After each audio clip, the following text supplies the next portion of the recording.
antes de mais, faço a apresentação de quem está aqui presente, a professora Luísa Duque, a professora Eunice Garcia, a professora Isabel Ventura, a professora Ida, o professor Pedro Santos e pronto, eu faço também a apresentação, Pedro Delgado. Queremos dar as boas-vindas ao painel e ao mesmo tempo também iniciar este bloco. Faz favor? Para vocês.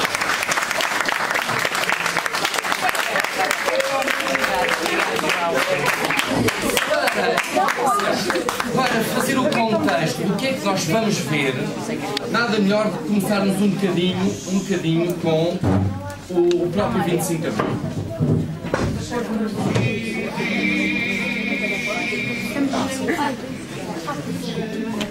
Salazar, a partir da América, Marcelo Caetano, e agora 24, não é? Claro. O amor e depois da nós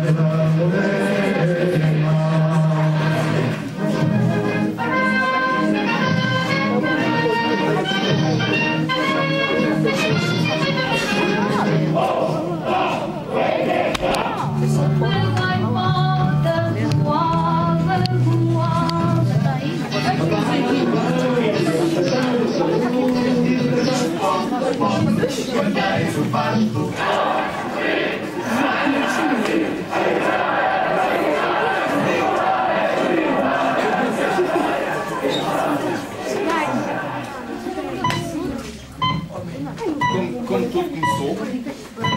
Atenção, senhores espectadores. Muito boa tarde. A partir deste momento, o movimento das Forças Armadas controla totalmente a rede emissora da Rádio e Televisão Portuguesa.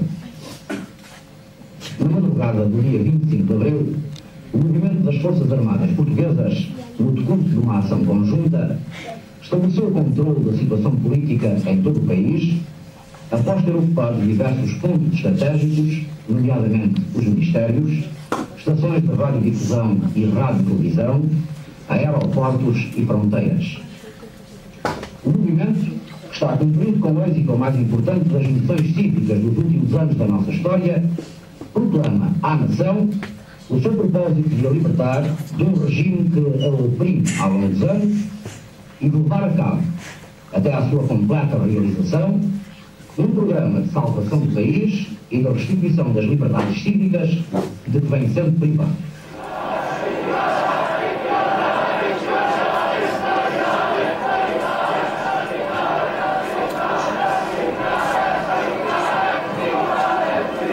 São imagens de uma revolução calma e pacífica.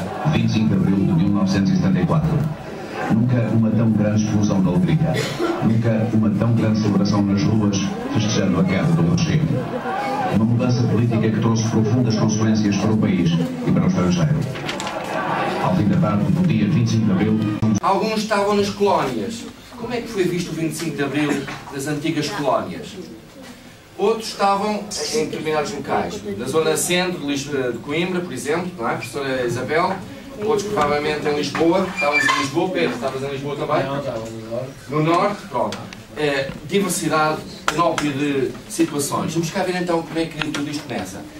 Vamos começar, depois damos esta volta em relação a Portugal e depois às colónias. Professora Isabel, onde é que estava no 25 de Abril?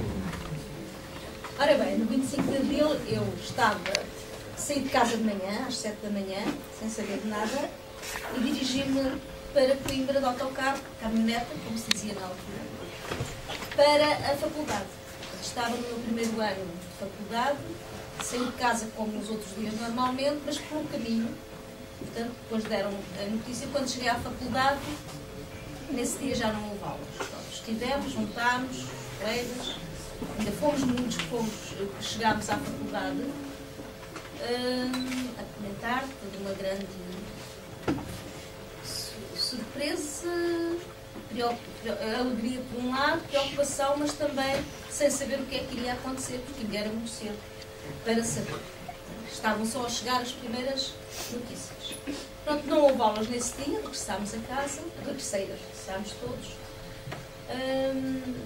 mas foi um momento de viragem a partir daí. Portanto, eu devo dizer que foi um privilégio, e penso que todos nós dizemos, termos vivido este acontecimento tão importante na nossa história. Eu fazia outra pergunta. Como é que foi vivido depois pelos pais, lá em casa? Houve sentimentos de preocupação, angústia, de falta de alegria? Quando cheguei a casa, a minha mãe estava extremamente preocupada. Eu digo a minha mãe porque o meu pai já não estava cá. Porquê? Não tínhamos telemóveis, não é? Havia só o telefone fixo, portanto não havia contacto nenhum. A minha mãe tinha ouvido na rádio, na televisão, e estava preocupadíssima, sem saber o que é que me tinha acontecido, se me tinha acontecido alguma coisa. Portanto, foi com alguma preocupação que lá em casa viram. Também, portanto, eu vivia numa aldeia, não vivia em Coimbra, uma aldeia a 25 km de Coimbra, que pertence ao Concelho de Souro, não sei se alguém já terá ouvido falar. Portanto, uma zona rural em que as pessoas não estavam politizadas, portanto, nem se apercebiam de maior parte deles. Viviam a sua rotina na agricultura, ou no meu caso, pequeno comércio, mas tinham consciência de que as coisas não estavam bem, não é? De qualquer modo, ficaram preocupados, sem saber depois como seria o desenrolar dos acontecimentos. Muito bem. Primeira parte. Vamos agora também falar, já que o professor Pedro também não estava propriamente na zona urbana, como é que foi o 25 de Abril? Como é que foi vivido? No fundo, que idade é que tinha nessa altura? Tinha 13 anos. Eu vivia numa zona urbana. Na altura vivia numa cidade entre Aveiro e Porto, que se chama São João da Madeira. Lembro perfeitamente que foi uma quinta-feira, lembro perfeitamente. Lembro-me que ia ter uma aula de Ciências Naturais a iniciar o dia. Eu andava numa escola que na altura se chamava Liceu, ok? Não eram escolas básicas. Porque havia uma distinção entre liceu e escola comercial e industrial. E lembro-me de ter... Eu morava relativamente perto do liceu, ia a pé para o liceu, e lembro-me de ter chegado... lembro-me de termos tido em casa... Eu venho de um meio altamente politizado, dos meus pais, especialmente do meu pai, e culturalmente muito forte, com muitas ligações, e lembro-me de haver um zum que se passava qualquer coisa, mas lembro-me de não ter ligado muito e de ter ido para o liceu. E quando cheguei ao liceu, então já havia basicamente uma confirmação. Lembro-me também disto perfeitamente, de um funcionário que estava a dar a notícia que familiares lhe tinham ligado de Lisboa, que havia um levantamento, uma revolução, não se sabia bem o que era. E lembro-me de não termos tido aulas, portanto fomos mandados para casa, e a partir daí, como vos disse, eu tinha em casa, a gente tinha ligações e tinha acesso, era uma família muito informada em termos de atualidade, política, ideologias e tal. Houve alguma perseguição da PIDE? Já ouviram falar da PIDE, não é? Do antigo regime? Tens alguma história a contar sobre isso? O meu pai, como dizia, tinha ligações naquela altura clandestinas, não é? Claro. Antes de 25 de Abril, tudo era clandestino. E uma das grandes conquistas... Clandestino, já sabem o que é que significa o conceito. É que alguém, é que alguém que se apresentasse oficiosamente como estando na oposição não tinha hipóteses nenhumas. Então, tinha de ser com um máximo de descrição, mas combatendo de qualquer forma o regime dessa maneira, não é? Nem sequer é apresentando. Pois. Porque uma das grandes conquistas, e depois penso que a gente mais para isso poderá falar disso, uma das grandes conquistas do 25 de Abril é exatamente a capacidade ou a possibilidade de não haver delito de pensamento. Isto é, quem pensasse diferente era posto de lado, quando não preso ou já nem digo torturado, mas preso ou excluído, vá lá, o excluído, que era muitas vezes era mais trágico e mais dramático do que propriamente uma punição formal, vá lá. Pronto, e portanto é um bocado esse a lembrança que eu tenho em termos do dia, do que aconteceu no dia. Nos dias seguintes, e eu devo dizer isto, nem sei se devo dizer isto, mas nos 4 anos seguintes foi uma festa completa. Era festa todos os dias, a todo momento era festa. E era um sentimento. Pronto, eu como vos digo, eu tinha 13 anos, não é? Embora viesse de um meio muito politizado, blá, blá, blá, não era propriamente a minha preocupação com 13 anos. Não é? A minha preocupação com 13 anos era amigos, escola, porque eu era bom aluno. Era basicamente isso. Mas também houve coisas que, poucos anos depois,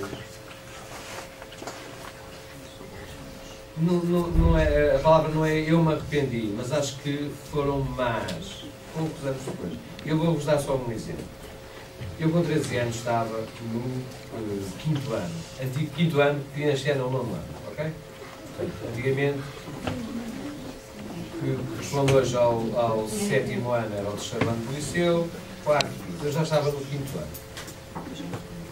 E nós tínhamos basicamente as disciplinas que vocês têm. E eu lembro muito bem disto. Eu tinha Fisicoquímica também. E o programa de Fisicoquímica no 5º ano era assim.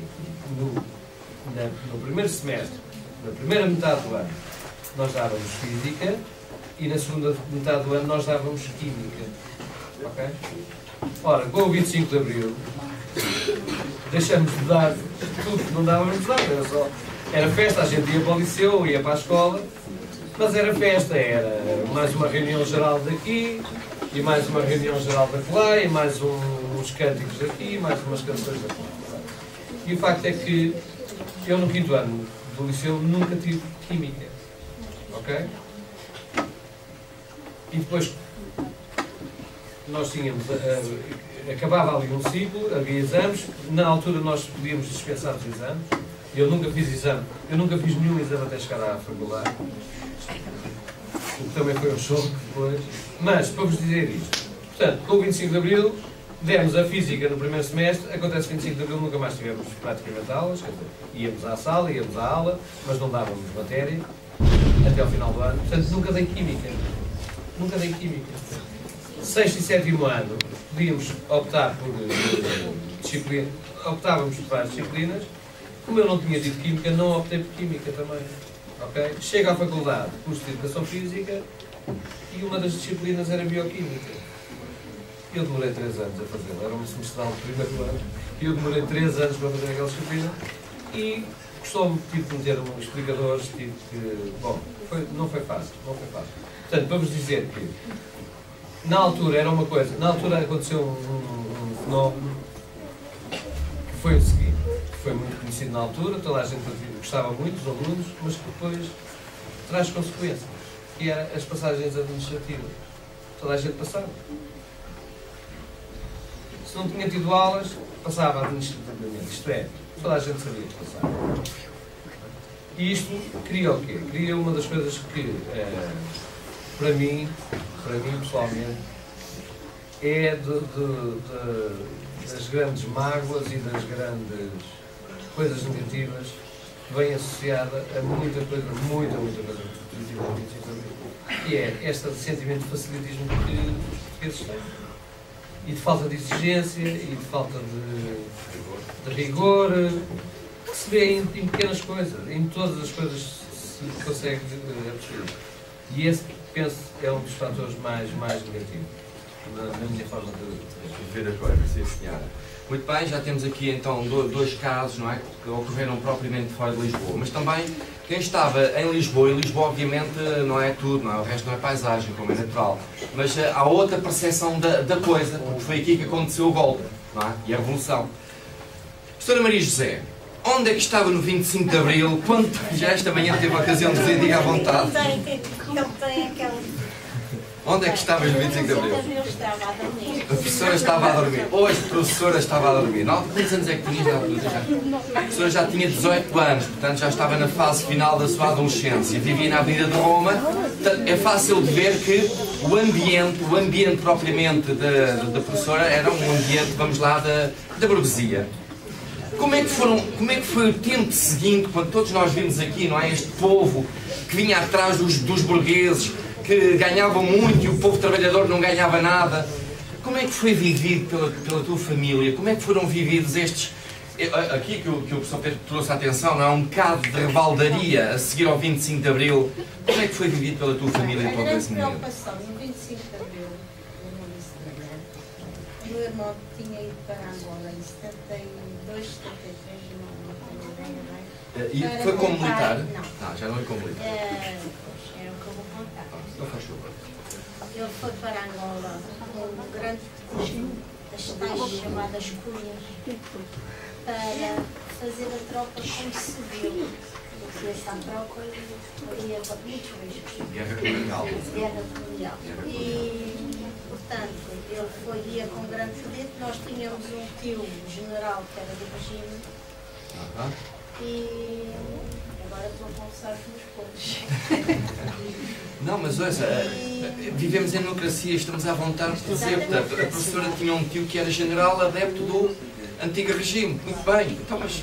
E a preocupação dos meus pais na altura, nós estávamos sob controle, eu e a minha irmã não estaria, o meu irmão que estava longe, em Angola, guerra 25 de Abril, guerra colonial, aquilo tudo. Ele já estava como civil, ele limitou-se a fazer a recruta e foi requisitado para o emprego, o meu irmão era licenciado em Económicas, e fez a tropa como civil no seu emprego.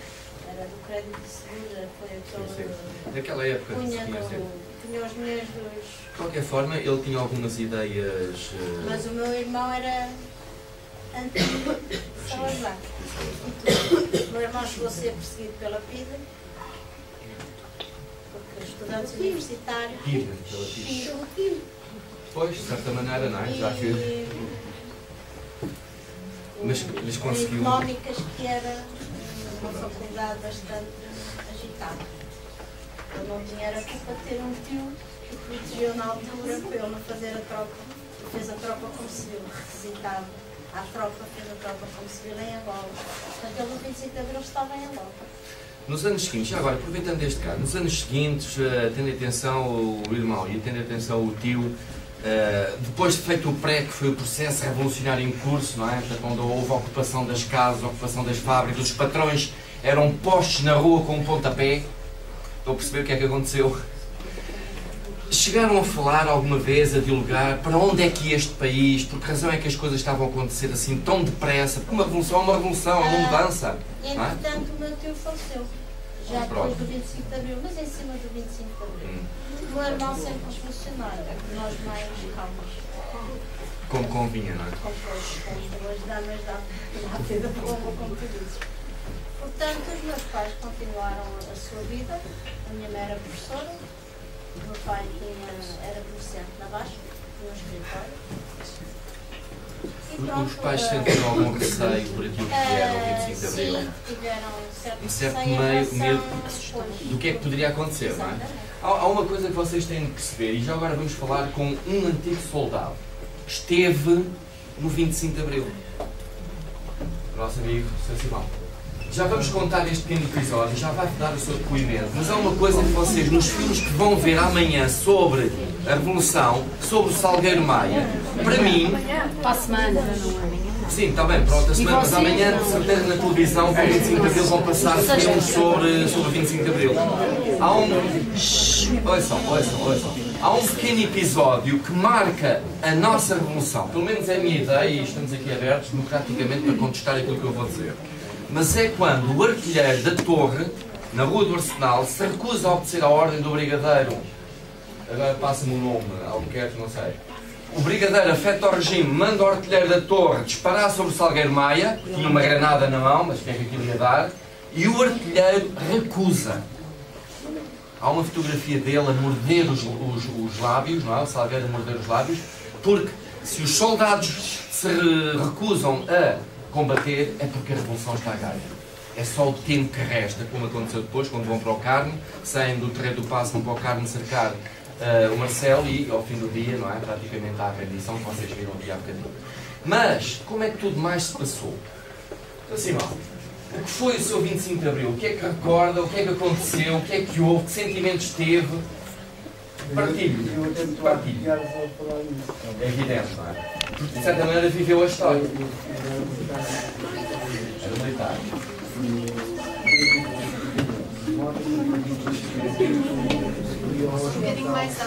Eu ia ao hospital militar para uma consulta, saí de casa sem saber de nada, o que é que estava a passar, e estava parado do autocarro, estava lá um sargento com o meu amigo, e perguntou, então, onde é que vais? Ele já sabia do golpe militar. E levou-me uma consulta ao hospital militar, pá, é melhor não ir, olha aqui, um golpe de Estado. Sabia lá eu que era um golpe de Estado. E era militar. Nessa altura, as pessoas não deviam ver para nada. Ele teve-me explicar o que era isso. E eu fui, quando chegou, como se fosse para o hospital militar. Quando veio lá, eu vi aquele aparato e vieram logo uns militares que aqui, vieram ter comigo e disseram, mas pá, tu não podes passar, quando é que tu vais? Eu não sei como lidar. Eu ficasse só por nada era muito bonito. Eu estava a tirar a responsabilidade. Eu faria que era do operador aqui. Então vai já ali, vai apanhar o barco à rapariga e não vai nem ver o que é que faz. Não tens que ficar aqui Ou seja, o Sr. Simão viu perfeitamente tudo aquilo que está documentado nos livros. Uns meses antes, isto foi em março, fevereiro, março, eu estava no Porto e houve uma tentativa. Estamos a falar do 16 de março. Houve uma tentativa das Caldas. Houve uma tentativa, porque eu estava no quartel do Porto. Como é que sentiram essa revolta da unidade militar? De certa maneira vai preparar, vai anunciar, é um pré-25 de Abril, o 16 de março, quando o Regimento das Caldas vem por aí fora em direção a Lisboa. Realmente nisso, embora pouco, mas foi falado uma pensativa de mudança de não falar muito de todo lado. Como é que passou o resto do dia? O resto do dia fechado no quartel. Eu entrei já não pude sair durante 2 semanas. Já teve de ficar. Fiquei lá, estava a ficar de casa, eu vim para casa de 3 dias. Já teve de ficar. Aceitou perfeitamente bem o 25 de Abril, a nova ideologia que estava marcada, democratizante. Nessa altura todos aceitaram bem. Eu aceitei bem, todos aceitaram bem. A partir dali eles podiam falar. Havia uma ditadura, eu posso dizer que o meu pai que foi feito um ano assim, e ele tinha mercearia, café, assim, essas coisas todas, e quando paravam, mesmo à beira da estrada, e durante a noite, quando paravam o carro, eles diziam, estavam logo a ver lá para cá, quando é que a PIB ia estar. Portanto, era mesmo militante, ele.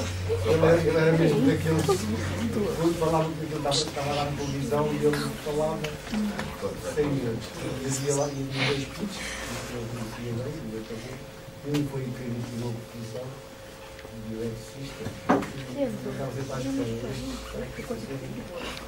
Metem lá dentro também, mas eu já contei para onde ir. De certa maneira, não é? Não quer dizer que todos fossem assim.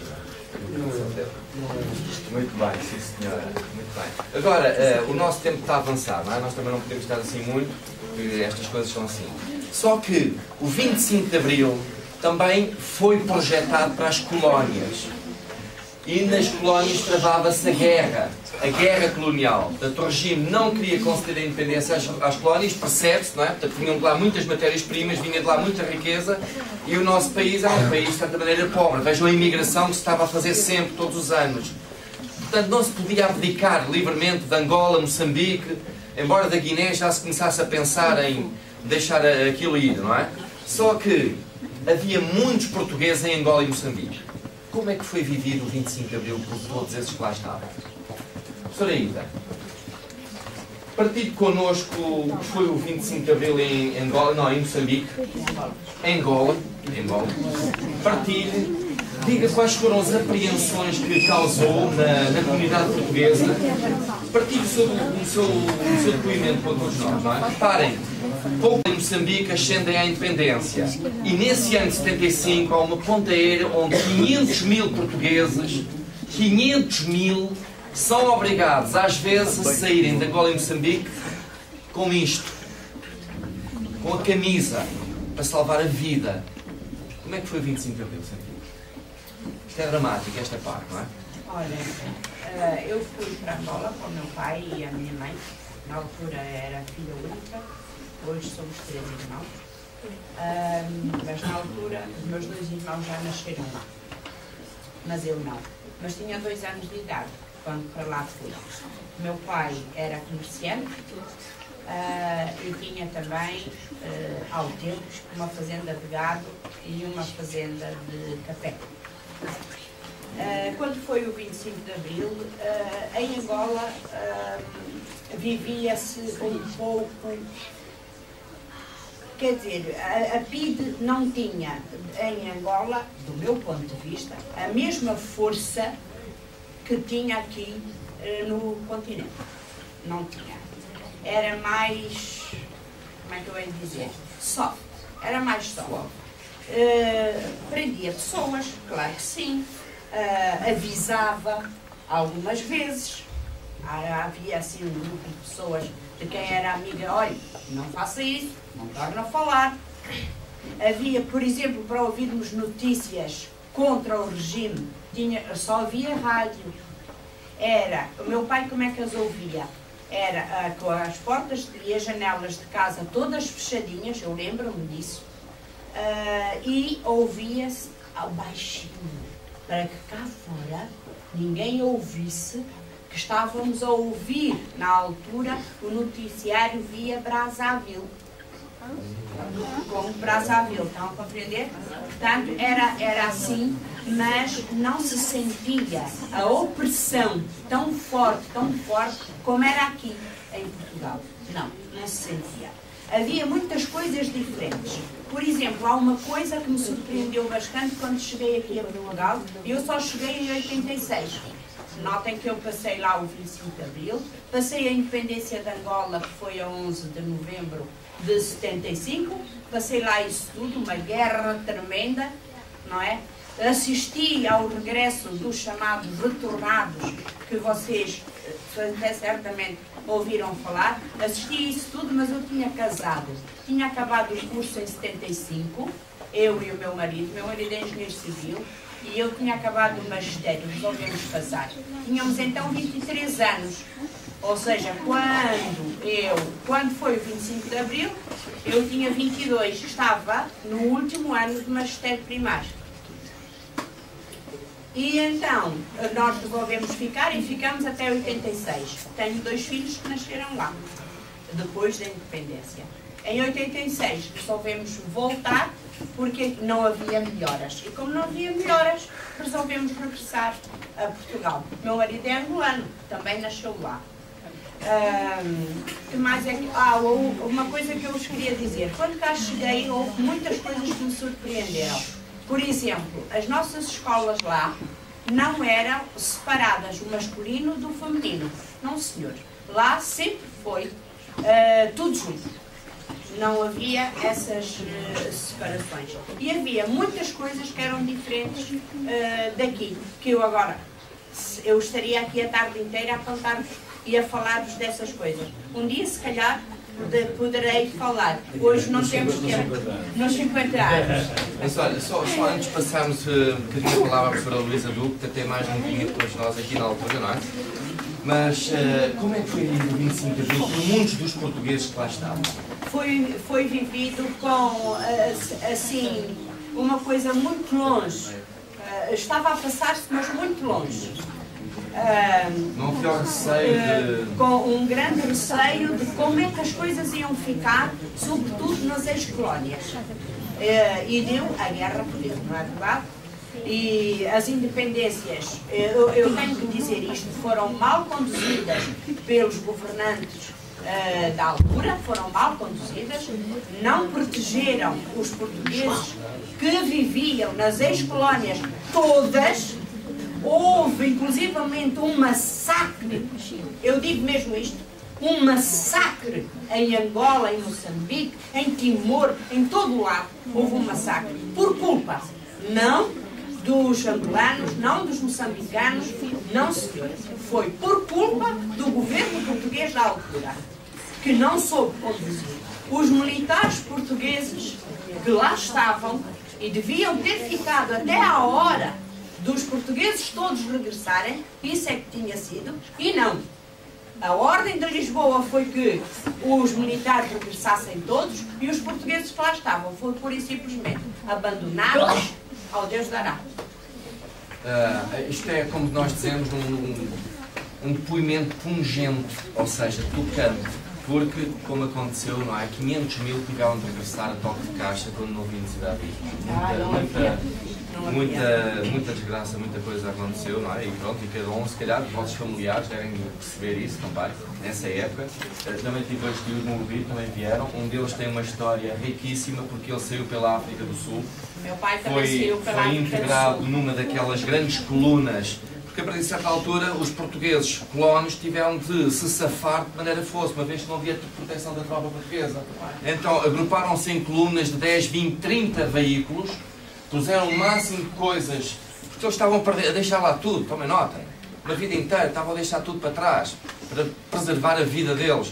E em coluna, protegendo-se uns aos outros, vieram saindo por ali fora, primeiro pela Namíbia, até a África do Sul e depois apanhar o... Eu tenho um tio que vive em Torres Novas que tem essa história e que eu entrevistar um dia.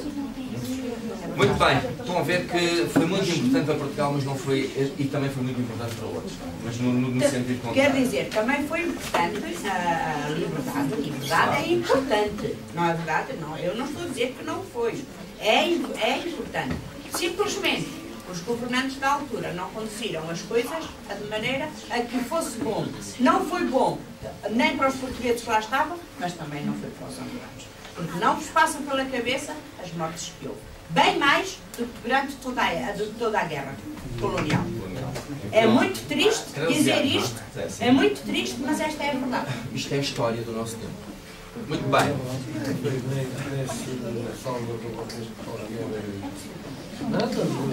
Vejam 500 anos de história, nada. Eu vi, 13 anos depois, vim eu em 86 e vim com o do corpo como os outros. Não mesmo. Não, mas digo eu, o processo de descriminalização foi feito por tudo em cima dos joelhos. Claro. Com o sentimento de culpa. Claro. Quando não devia ter sido. Quando não devia ter sido. Ainda mais para um país que não tem recursos naturais. Não se salvaguarda nada. Era quem Agora estava hoje no governo. torcem a orelha e não tem passar. Não é tirar, não é roubar. É verdade. Não é verdade. É partilhar. É o que faz.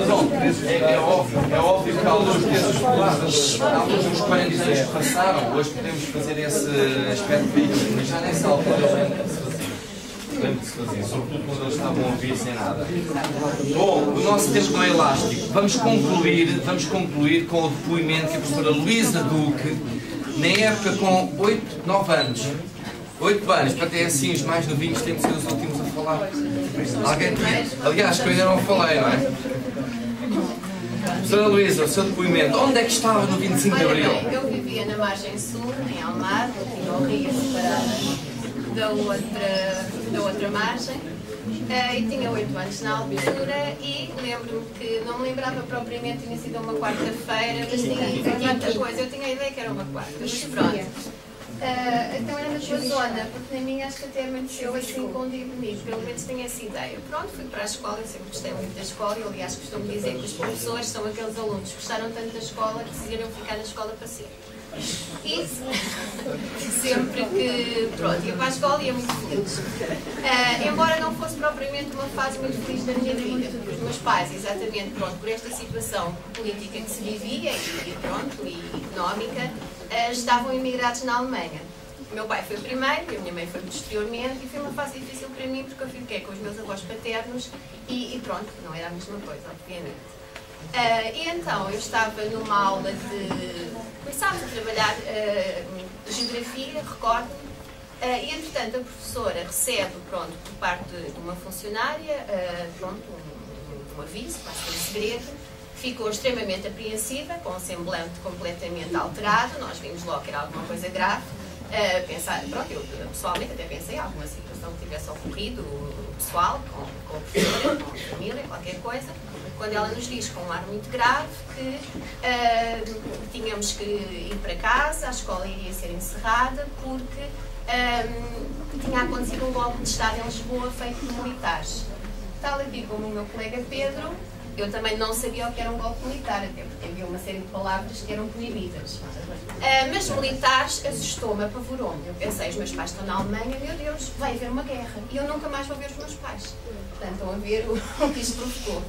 Bem, vou para casa completamente apavorada. O meu avô, pronto, que era assim mais entendedor nestas coisas, pronto, estava a ouvir as notícias, lá me tentou tranquilizar e explicar as coisas, mas aquilo para mim foi um terror. Os meus pais, entretanto, pronto, na Alemanha estavam a par dos acontecimentos, foi altamente noticiado. A primeira coisa que tentaram fazer foi meter-se no avião e ver, mas o aeroporto estava fechado. Pronto, tentar comunicar também foi uma situação difícil, portanto, do outro lado também sofreram com a situação. Pronto, mas depois, entretanto, não é? As coisas alteraram. Se não fosse o 25 de Abril, eu teria ido viver para a Alemanha, porque os meus pais estavam à espera que eu terminasse o primeiro ciclo para, pronto, nos organizarmos lá. O 25 de Abril vieram para cá e, pronto, foi de certa forma diferente, não é? Seguramente. Já agora, o resto do dia, como é que foi passado? Para mim foi, não percebia nada. Estava completamente apavorada a pensar nos meus pais, nunca mais os ia ver. Mas pronto, depois comecei a tentar, pronto, entender, até porque eu era muito curiosa e pronto, queria sempre saber e perceber o que se passava à volta, fazia imensas perguntas. O meu avô, como pronto, estava, até porque ele tinha também assim uns interesses, assim um bocadinho dentro ali do Partido Comunista e tal, e estava completamente lidando com a situação, acabou por me ir tranquilizando um bocadinho, não é? Certo. Portanto, os pais, os avós, neste caso, viveram com intensidade e com alegria no dia. Muito bem, sim senhor. Jovens, abre-se um bocadinho de espaço também para poderem fazer alguma pergunta. Não queremos só, olha, os nossos depoimentos são estes, mas o que é que vocês têm a perguntar? Têm alguma dúvida, alguma pergunta? Faz favor, fiquem do vosso lado, é pôr a dedo no ar, levantarem-se e falarem. Oi? Nada a dizer. Por exemplo, uma das perguntas que normalmente se costuma fazer muitas vezes era se alguns de vocês foram perseguidos pela PIDE ou têm algum familiar perseguido pela PIDE. Isso foi normal. Nada. Olha, espera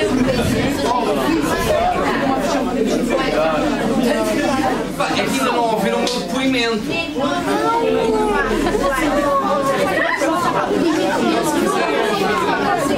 Tem a estar calados um bocadinho.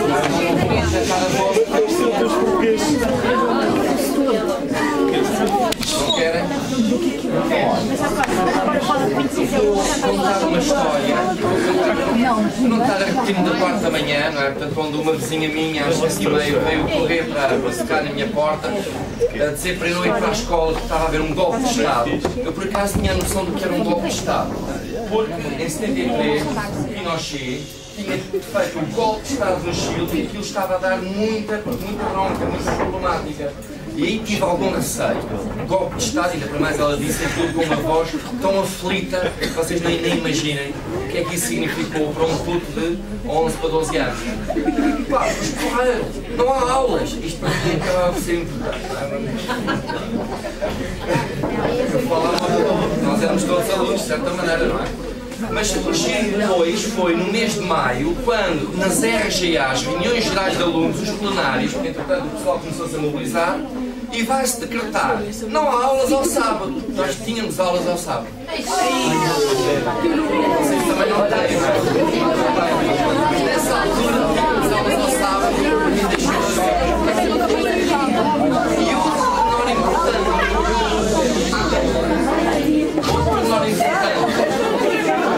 é que na parte final já se estava a preparar o próximo ano letivo e já ouviram falar do professor Pedro Santos, que entrou-se a ser uma espécie de grande facilitismo uma espécie em que não havia nem rei nem rock, não? Qualquer coisa era permitido, qualquer coisa se podia fazer, até mesmo sanear alguns professores. Sanear no sentido de que és adepto do regime salazarista, marcelista, portanto não és progressista, não és democrático, no próximo ano não dás aqui aulas nesta escola. Isto foi um processo que aconteceu e que eu cheguei a viver, não é? Portanto, progressivamente. Das faculdades, não é? Isso saía logo, não é? Apareceu logo. Mas olha, uma coisa nós temos de dizer. Foi uma época incrível, de mudança, de grande aspecto revolucionário. Todos nós éramos revolucionários, não é? Todos nós estávamos ligados a uma mudança e todos nós vivemos uma coisa que se chama história. História é confronto, é mudança. História é antagonismo. O mundo sem história não existe. E é isso que também vos irá acontecer, não é? Quando vocês entrarem na vida ativa vão perceber que as coisas vão sempre mudar. Porque se o mundo pula e avança, nós também não podemos ficar para trás. Queremos agradecer a vossa presença, a vossa participação e chegar à altura para receber a